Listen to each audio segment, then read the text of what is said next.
Most of the stories I talk about are about horrific things that happened.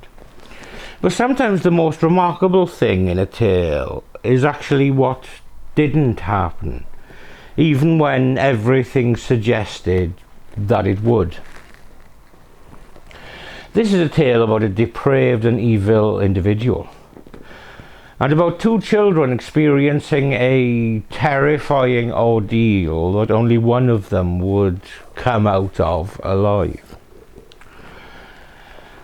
But above all else, it's a story of survival, and of a little warrior that faced the devil and came out of the interaction in one piece. This is the horrific but inspirational story of Shasta, Groene, and this is Murder of Crows.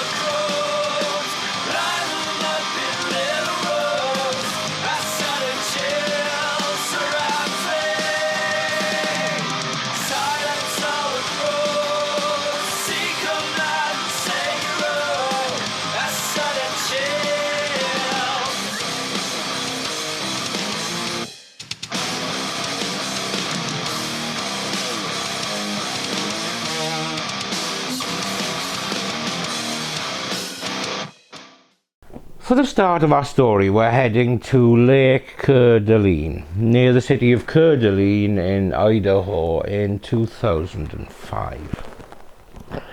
There was a family home along the lake where 40-year-old Brenda Groene lived with her 3 children and her boyfriend. Brenda, 13-year-old Slade Groene, 9-year-old Dylan Groene, 8-year-old Shasta Groene, and 37-year-old Mark Mackenzie all lived in the home. But on the 16th of May of that year, a horrifying discovery was made. The bodies of Slade, Brenda and Mark were all found inside the home. They were bound, and their cause of death was found to be blunt force trauma to the head. But alarmingly, there was no sign of Dylan and Shasta Groene. The 9 and 8-year-olds were missing and were assumed to have been abducted by whoever murdered the other family members. An Amber Alert was issued for both children, and an intensive search began to try to locate the missing and endangered children. Whoever had killed the family had shown no mercy in dealing with them, so the missing children were considered at high risk of harm.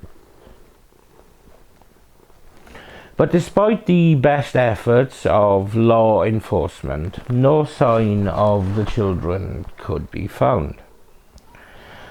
And as more time passed, the chances of finding the children alive began diminishing rapidly. So every effort was made to keep the story in the media and so in the public consciousness. And that would prove to be a good thing a few weeks later. On July the 2nd, 2005, there was an incredible example of Good Samaritan teamwork, and a little girl was seen at the Denny's restaurant in Coeur with an older man. A number of witnesses, including 2 customers, a waitress, and the restaurant manager, recognized the girl from the ongoing media reports. and between them they positioned themselves to block the pair from leaving, while the police were quietly alerted and they immediately responded.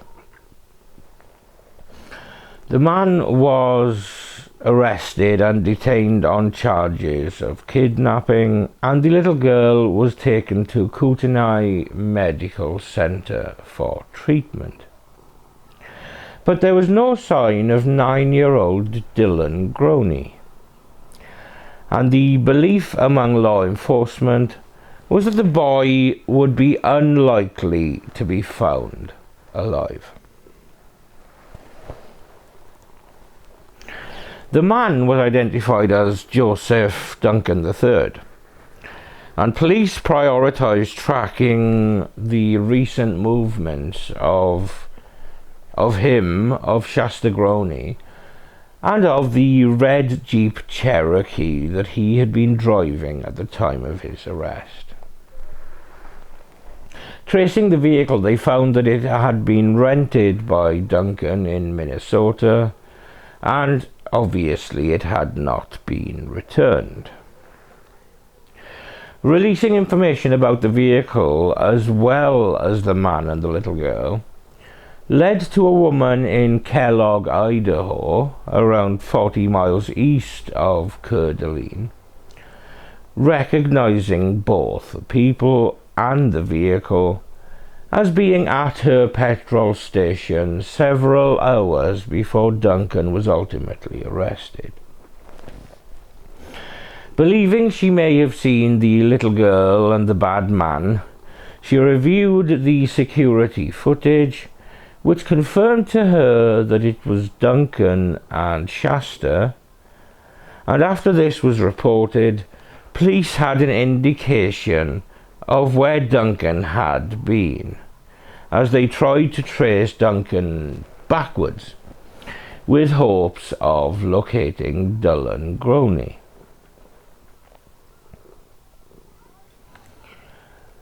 Police continued to trace backwards until a makeshift campsite was found near St. Regis in Montana, at the Lolo National Forest.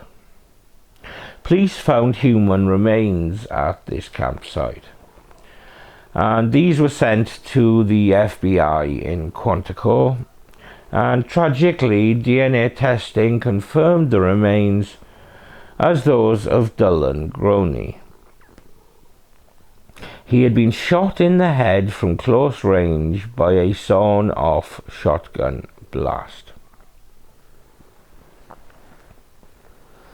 The truth of what had happened to Dylan and the rest of her family was bravely revealed when Shasta spoke to investigators in the wake of her 7-week ordeal. Speaking of the initial events, Shasta told investigators that her mother came into Dylan's and her room and woke them up. Her mother said, "Someone is in the house." And they went into the living room, where she saw Duncan wearing black gloves and holding a gun. Duncan tied her mother's hands with nylon zip ties, and did the same to her mother's fiancé and her brother Slade. Shasta and Dylan were removed from the house and placed outside on the lawn. While waiting with her brother, she heard multiple thumping sounds from within the home. She then saw her injured older brother staggering away from the entrance to the house. Duncan then bludgeoned the three to death and proceeded to place Shasta and Dylan in his car. Duncan then took both children on a terrifying road trip, where he repeatedly raped and tortured them for 6 weeks. Shasta stated that they drove a long distance and stayed in 2 different campsites, where Duncan told her of having beaten her family members to death with a hammer. What a cockwomble. Shasta also told investigators what had happened to Dylan. Duncan insisted that his death was an accident, at least initially anyway. Initially, Shasta was standing on the other side of Duncan's Jeep when she heard a loud boom. She then ran to the other side of the Jeep and saw Dylan lying on the ground, screaming. Duncan was digging through a clear plastic box looking for beer when a shotgun that was also kept in the box went off, hitting Dylan in the stomach. Shasta said that she then saw Duncan put the shotgun to Dylan's head and pull the trigger, but it failed to fire.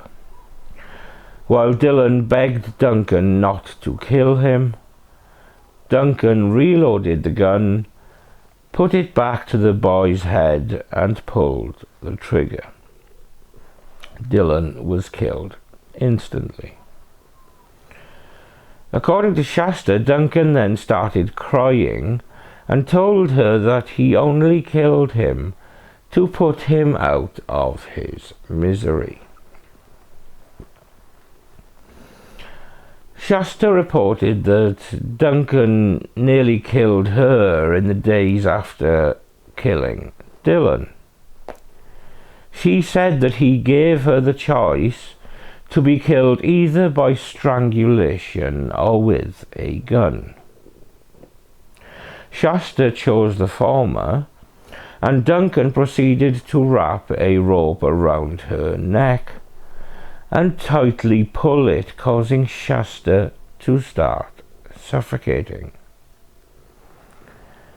However, she managed to find enough breath to beg Duncan to stop, using his nickname Jet, and he immediately stopped.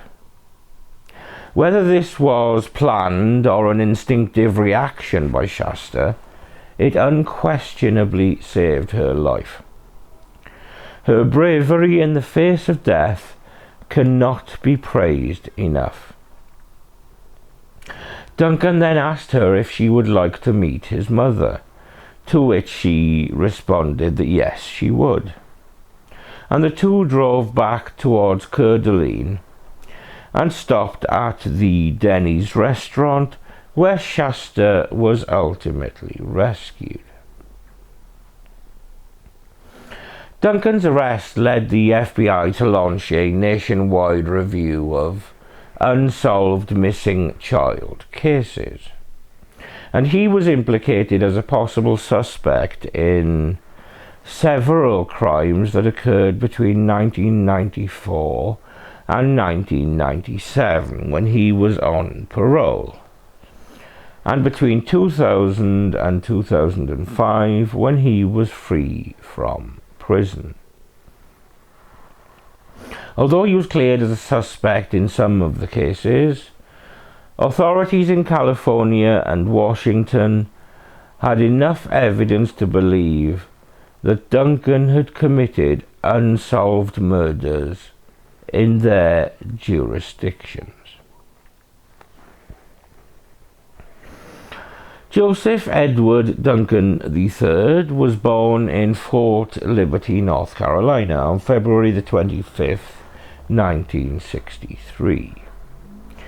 He was the fourth of 5 children born to Joseph Edward Duncan Jr. and Lillian Mae Duncan. He had 3 older sisters and a younger brother. Duncan's father was in the US Army, and because of this the family moved around a lot from city to city, both within the US and abroad. where they would change locations every year or two until the elder Duncan retired to Tacoma, Washington.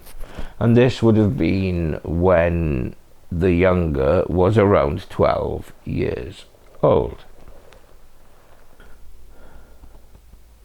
Joseph Duncan III had a long history as a violent sexual predator. He committed his first recorded sex crime in 1978 when he was just 15 years old. And in that incident, he raped a 9-year-old boy at gunpoint. The following year, he was arrested for driving a stolen car. He was sentenced as a juvenile and sent to the Jesse Dislin Boys Ranch in Tacoma, where, according to a report, he told a therapist assigned to his case that he had bound and sexually assaulted 6 boys. He also told the therapist that he estimated that he had raped 13 younger boys by the time he was aged 16. Whether this was embellishment or not, it's still vile. In 1980, he stole several guns from a neighbour and abducted a 14-year-old boy, raping him at gunpoint. He was sentenced to 20 years in prison for this crime, but was released on parole in 1994 after serving 14 years. Authorities believe that Duncan murdered Sammy Jo White and Carmen Cubias in Seattle in 1996, and Anthony Martinez in Riverside County, California in 1997 during his parole period. However, both of those cases went cold and were not tied to Duncan until after his arrest in the Groene case. In March of 2005, Duncan was charged with the July 3, 2004 molestation of 2 boys at a playground in Detroit Lakes, Minnesota. On April 5, 2005, he appeared before a Becker County judge who set bail at $15,000. A Fargo businessman with whom Duncan had become friendly helped him to post bail, but guess what happened? Yes, indeed. Duncan skipped bail and disappeared. On June the 1st, a federal warrant was issued for Duncan's arrest for the unlawful flight to avoid prosecution. So clearly Duncan was a monster from a young age, and he was now on the prowl looking for victims. His search would lead him to the home on Lake Coeur and the unsuspecting Groene family. Duncan first appeared in a Kootenai County court on July the 13th, 2005, where he was charged with 3 counts of first-degree murder and 3 counts of first-degree kidnapping, all in conjunction with the deaths of Brenda and Slade Groene and Mark Mackenzie. County prosecutors had initially planned to charge Duncan with the kidnappings of Shasta and Dylan. However, they deferred those charges to the federal courts, since transporting children across state lines for sexual exploitation was and is a federal offense. Trial was set to begin on the kidnapping and murder charges on January the 17th, 2006, but was pushed back several times until October the 26th. And the judge in the case is quoted as saying, No one wants to try this case twice, including me. Duncan's attorneys blamed the multiple postponements on the prosecution's insistence on pursuing the death penalty, and why wouldn't they? This guy was an evil prick and cockwomble. On October the 16th, 2006, shortly after jury selection began, Kootenai County prosecutors and Duncan's attorney reached a plea bargain in which Duncan pleaded guilty to all state charges against him. He was immediately sentenced to 3 consecutive life sentences without the possibility of parole for the 3 kidnapping charges.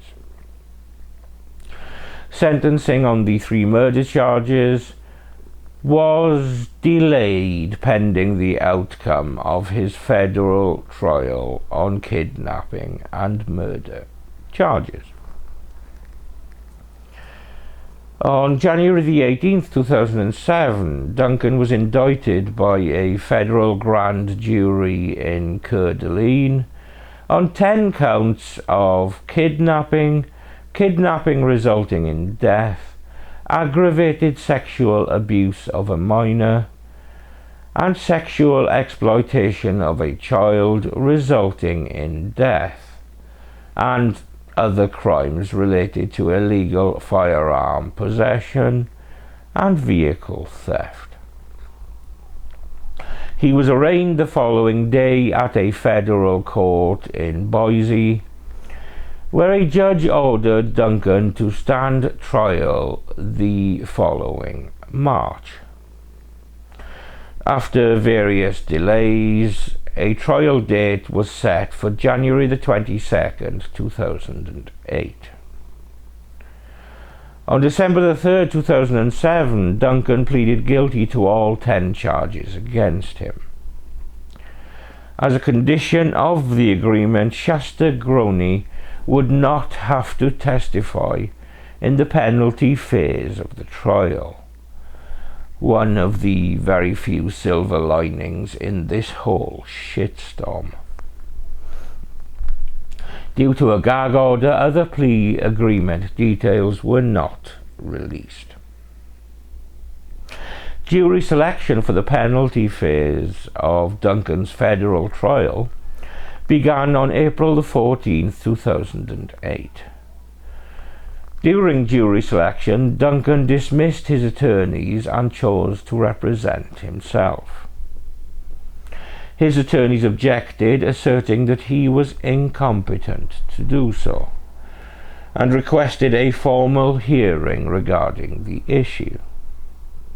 The district court ordered an evaluation of Duncan to determine his competence, and accepted the evaluator's conclusion that he was competent to proceed without counsel. On August the 27th, 2008, after 3 hours of deliberation, the jury recommended the death penalty, and the judge imposed 3 death sentences for kidnapping resulting in death, sexual exploitation of a child resulting in death, and use of a firearm in a violent crime resulting in death, all relating to the death of Dylan Groene. Unfortunately, they couldn't kill him 3 times, but there we go. On November the 3rd, 2008, Duncan was sentenced to an additional 3 consecutive terms of life without parole in federal prison for kidnapping Shasta Groene and for sexually abusing Shasta and Dylan. On March the 15th, 2011, Duncan pleaded guilty to Anthony Martinez's murder and was sentenced to 2 life terms on April the 5th, 2011. As part of a plea deal, the sentence came without the possibility of parole or any right to appeal.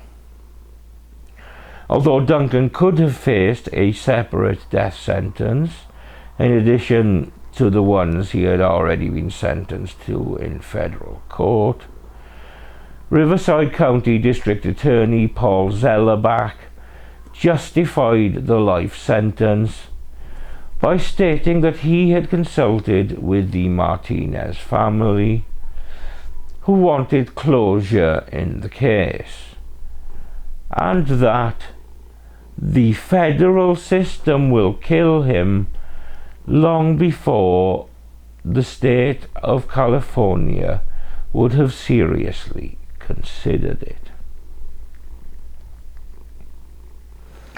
On December the 6th, 2013, a federal judge ruled that he was mentally competent when he gave up the right to appeal his death sentence.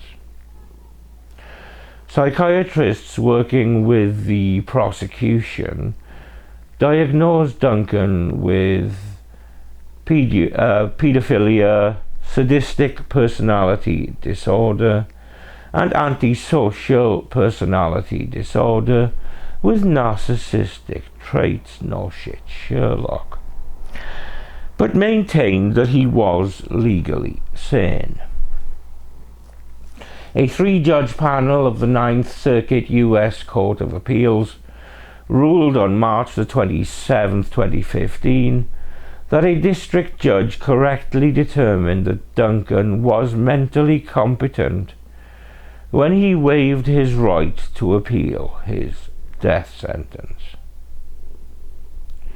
So no creeping out of it, you cockwomble bastard. But before ending discussions of this particular cockwomble, a couple more issues of note need to be mentioned.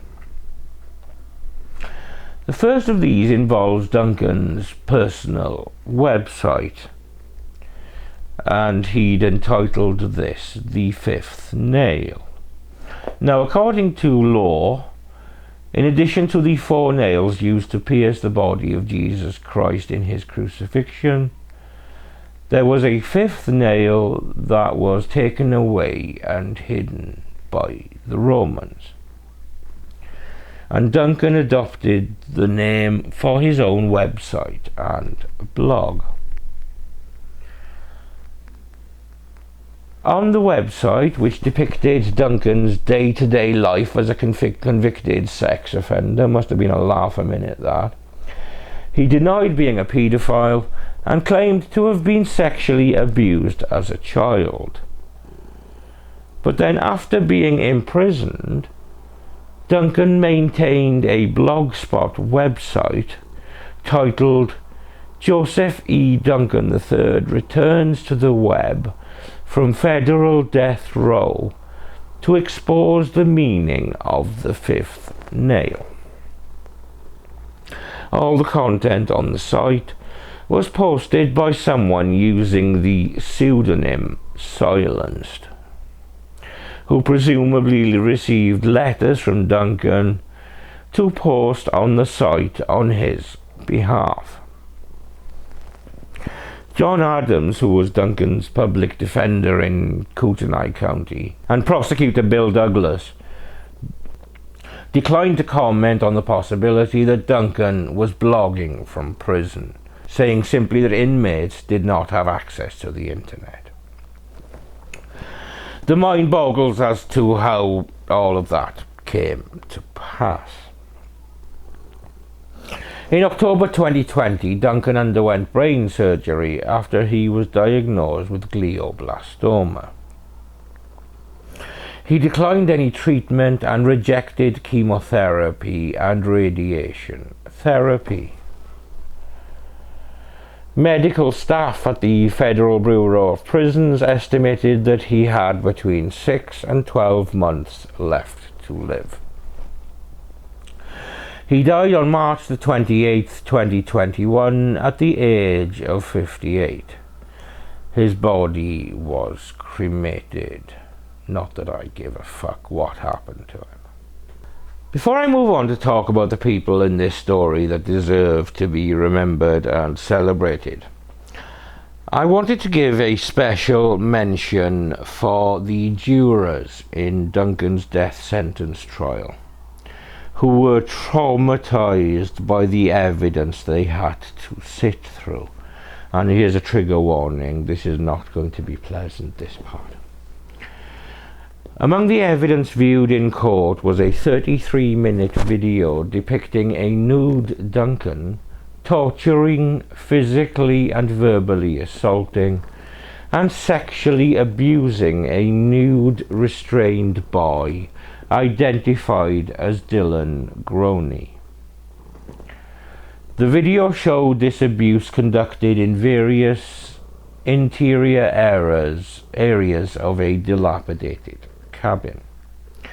Other evidence included human remains, a wire noose from inside the cabin, and other videos of Duncan's continued torture of Dylan. During one of the videos, a child could be heard screaming in pain, while a naked Duncan shouted, "The devil is here, boy, the devil himself. The devil likes to watch children suffer and cry." Fuck me, there are no words. I'm fucking glad this prick is dead. Our thoughts then turn to the hero and survivor, Shasta Groene. She has told her story several times over the years, especially on anniversaries of the ordeal, but she's largely tried to stay out of the spotlight. When you were discovered at the Denny's, and if you remember anything, I mean, you were only 8 years old, but do you remember that feeling of I'm safe? I do remember that feeling of I'm safe, but at the same time it was just, I think I was so focused, well, sad about my family, but so focused on, you know, where are my oldest brothers, or where's my dad, and, you know, just stuff like that. I was happy to be in a safe place, but there was still that part of me that's like, well, what if this happens again? Do you remember when you were spotted? Do you remember that moment? Do you remember when someone said, what happened? Well, the cop came up to us and he asked me what my name was, and I remember feeling really scared to say anything. I remember looking at Joseph Duncan for like a, almost like a permission to answer the question. Yeah, I was just really scared. Did he give you that permission? Well, when I had looked over at him, he kind of like nodded his head, like, yeah, go ahead. You know, because I think that everyone knew who I was. It was just a matter of getting that confirmation that it was. Do you think he wanted you to be rescued? Sometimes, like, I do think about it, and sometimes I don't know if he would necessarily be that nice to, you know, do that for me. But at the same time, I think that he brought me to so many public places for a reason. I don't know, you know, what was going through his head or what, but I think that him bringing me to public places, there was a reason for it. Yeah, I think you're right. So let's talk about the next few years. You were just 8, so you had a lot to overcome. What were those next few months like with your dad? Did you get the help you needed? Do you remember it all? I mean, you were so little. I remember not being in school for a while. I remember kind of just not being able to really watch TV because my dad wanted to protect me from what was on there, and he didn't want me to have to see Duncan again. But I do remember it was just everyone wanted to love on me and just be there with me, and it was just, I think it was just like a time for my family to get back to not normal, because things could never really be normal after that, but just kind of get back into emotion of we need to move on with our lives and, you know, start somewhere. Yeah, absolutely. So during that time, did you get the help you needed in terms of, did you see a counselor? Did you get to talk about it? Did you talk about it with Dad? How did you let that all out, or could you even at that time? I did. I was seeing a counselor that I really, really loved, but that came to an end when she was telling people outside of our sessions what was going on in the sessions. Oh. And so my dad didn't want me to talk to her anymore. He was worried about me and what could happen for me if things like that did get out. So I went to another person, and then after that, I was just kind of like, I'm so tired of talking about it, and I'm so tired of having to relive it. I just wanted to focus mainly on what the rest of my life was going to be. I was a very future-oriented person. I hated looking back on my past. Already? Yeah. So tell me, did you feel like you had the support you needed in that community? Did you get the support that you think you needed looking back? Yeah, I definitely do. And if it wasn't something that my family could do for me, my family would reach out and other people would, you know, step in and help us, which I appreciated a lot. Because there wasn't ever a time that I was really alone or, you know, and that always made me feel better just being around other people and just feeling like I had that sense of security. Absolutely. Now, after you were rescued, was there a debriefing time where you had to speak with investigators quite a bit? Do you recall any of that?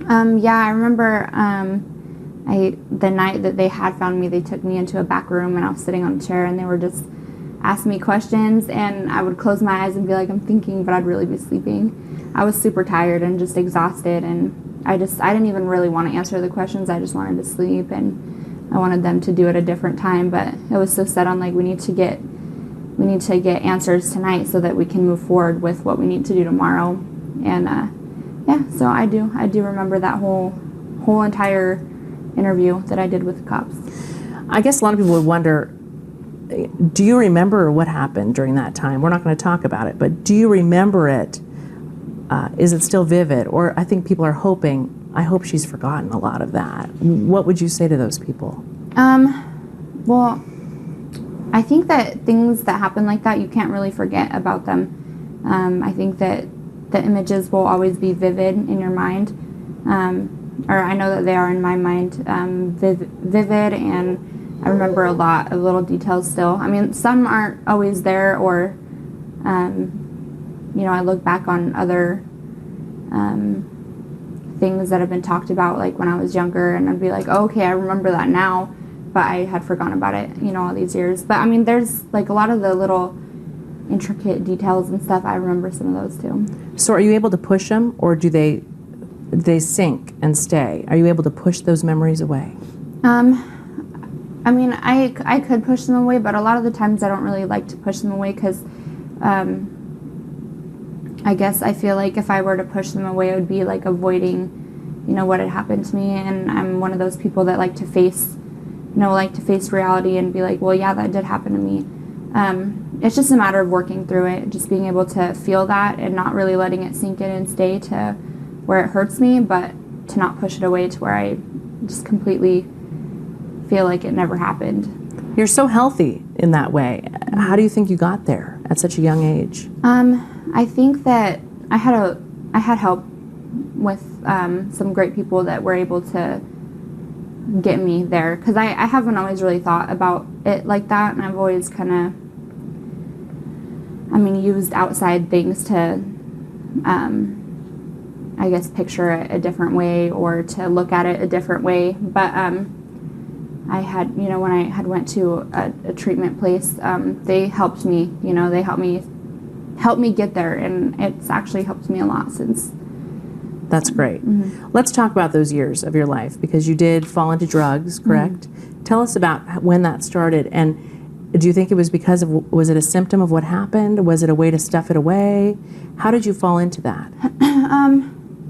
I think it was more like I just wanted to be a normal teenage girl, and so many people were like, oh, Shasta, you know, Shasta this, Shasta that. And it was just like I got so tired of people bringing that to me, and when I finally, you know, met a group of friends, I was 12 years old. It was when I had started middle school is when things started to slip. I found a group of friends that didn't see me like that. They just wanted me to hang out with them, and that's when I, you know, started, you know, smoking marijuana and drinking, and it actually made me feel really good because I didn't feel like I had to focus on all the stuff that was going on in my life at that point. I mean, there was still court stuff going on with Joseph Duncan. There was still counseling that I had to do, and just a lot of stuff. And at 12 years old, being like a pre-teenager, I really felt like I didn't fit in anywhere. And I was going through a lot of like almost like sense of security issues. I didn't feel good about myself or the person that I was. I didn't, I thought I was maybe too fat or ugly, just kind of going through, like, I guess that crisis that a lot of teenage girls go through. She went to live with her biological father in the aftermath of the tragedy. But even though she is now a mother herself, she hasn't managed to remain free of all drama. In fact, as recently as 6 months ago, the now 25-year-old Shasta was left bereft when fire tore through the home that she shared with her 5 children. Now her friends have launched a GoFundMe appeal to help her after the fire completely wrecked her home. Friend quoted as saying, "Contributions will secure temporary housing, clothing, daily necessities, and eventually the rebuilding of their home." The words there of Rob Lou, the organizer of the fund, who went on to say, "Together we can help them rebuild not just their home, but their lives." This video is dedicated to Brenda Groene, Slade Groene, Dylan Groene, Mark Mackenzie, and especially the survivor and warrior that is Shasta Groene, a truly remarkable person. I have left details of the GoFundMe in the video description should anyone want to donate. I send much love to her and to her family. Thank you for watching another episode of Murder of Crows. I'm Steve. This is Samson with razor sharp claws, and what you can't see is him digging into the poor soft flesh of my belly, but I'm a warrior and I fight on just for you guys. But I'm Steve. This sadistic bastard is Samson. And we will see you when we see you.